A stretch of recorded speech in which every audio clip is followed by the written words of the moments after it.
This is another introductory video looking this time at some of the books that I didn't both write and illustrate. I either just did the pictures or I just did the words. So let's take a look at some of the books on the desk behind me. Let's start up here with Jitterbug Jam. Now this is a book that I did the pictures for. It's written by a lady called Barbara Jean Hicks, and it's about this little monster, Bobo. Now Bobo is very, very scared because every night some creature creeps under his bed and he's terrified that it might be a boy. That's right, Bobo the monster is scared of boys. And this is a story about what happens when he tries to overcome that fear and get the courage to go and meet that little boy. Here's another story that I've done the pictures for. And this one is quite an old story. It was published well over 100 years ago. It's written by an author called Oscar Wilde, who's a very famous playwright for adults, but he also wrote several stories for young children, including this one, The Selfish Giant. Now this is the story about this character, a selfish giant. And the selfish giant has a beautiful garden. And he's very protective of this garden, but he's away visiting, I think, his cousin. I can't remember which relative. Anyway, he gets back and he finds that the garden is full of children. That's right, they've crept in while he's been away and they're having a wonderful time in this beautiful, amazing garden. Well, the giant gets furious and he kicks all the children out. And guess what? That year, when winter comes, it stays forever in his garden. And the giant cannot figure out what he's done wrong to make winter want to stay in his garden all the while. Will he discover that it was about his selfishness and that's why the winter wouldn't go away? You'll have to read the story to find out.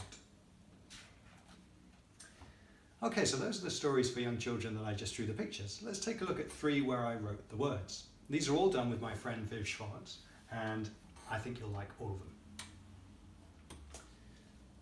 The first one is A Place to Call Home.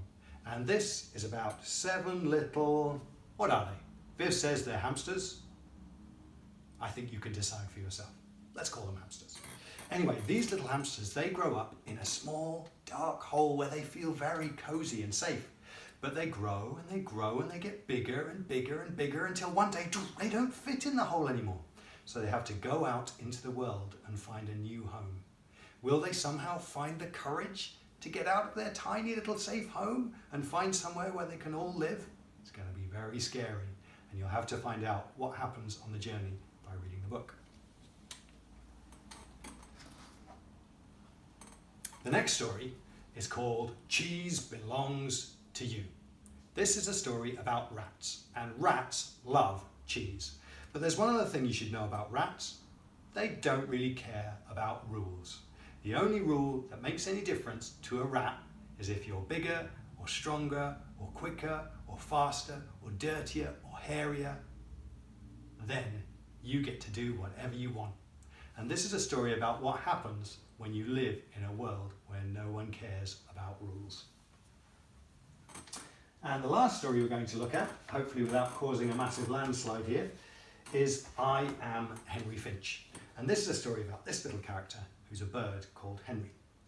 And Henry lives in a great flock of finches, and they're super noisy all day long. Every day they're going, "Meow, good morning, good afternoon, good evening, blah, blah, blah, blah, blah, blah, blah." No one can ever hear anything that they're thinking. That's right. They have hundreds of thoughts and they never hear any of them. But one day, Henry wakes up on his own and nobody's speaking. And for the first time in his life, he has a thought and he hears it. And this is all about what happens when little Henry begins thinking for himself. So I hope you've enjoyed that little introduction to the stories that I wrote and the stories that I illustrated. And I look forward to coming into your school to meet some of you and work with some of these stories in person. Goodbye, everybody.